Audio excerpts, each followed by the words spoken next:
భారతీయ పురాణాలను ఆధునిక కథలతో మిళితం చేయడంలో పేరు తెచ్చుకున్న ఎస్ఎస్ రాజమౌళి ఇప్పుడు మహేష్ బాబుతో కొత్త ప్రాజెక్ట్ చేస్తున్నారు. త్రిబుల్ విజయంతో ఈ కాంబినేషన్ పై అంచనాలు ఆకాశాన్ని అంటుతున్నాయి. మొదట SSMB 29 గా, తర్వాత గ్లోబ్ ట్రొట్టర్ అనే వర్కింగ్ టైటిల్ తో పిలిచిన ఈ సినిమా ప్రయాణం మరియు అడ్వెంచర్ ప్రధాన కథగా ఉండనుందనే సంకేతాలు ఇస్తోంది. ఈ చిత్ర ఫస్ట్ లుక్ ను నవంబర్ 2025లో విడుదల చేస్తామని రాజమౌళి ప్రకటించారు. మహేష్ బాబు 50వ పుట్టినరోజు సందర్భంగా లార్డ్ శివుడి చిహ్నాలతో ఉన్న గొలుసు వేసుకున్న ముఖంపై రక్తపు మరకలతో ఉన్న హీరో ప్రీ లుక్ ను విడుదల చేశారు. హీరో ముఖం మాత్రం చూపించలేదు. అభిమానుల సహనానికి కృతజ్ఞతలు తెలుపుతూ ఇది ఒక ఫ్రెష్ రివీల్ అని రాజమౌళి అన్నారు. నిర్ధారించినప్పటికీ ఈ సినిమా టైటిల్ జన్ 63 అని talk.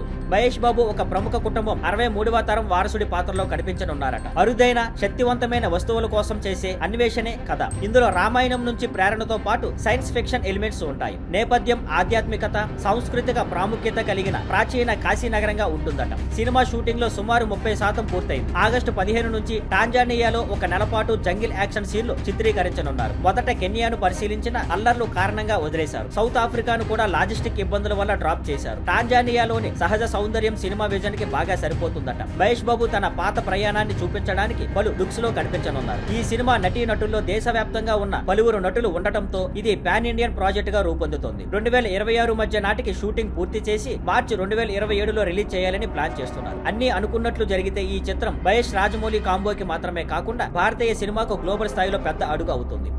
Thank you for watching. Please like, share and subscribe.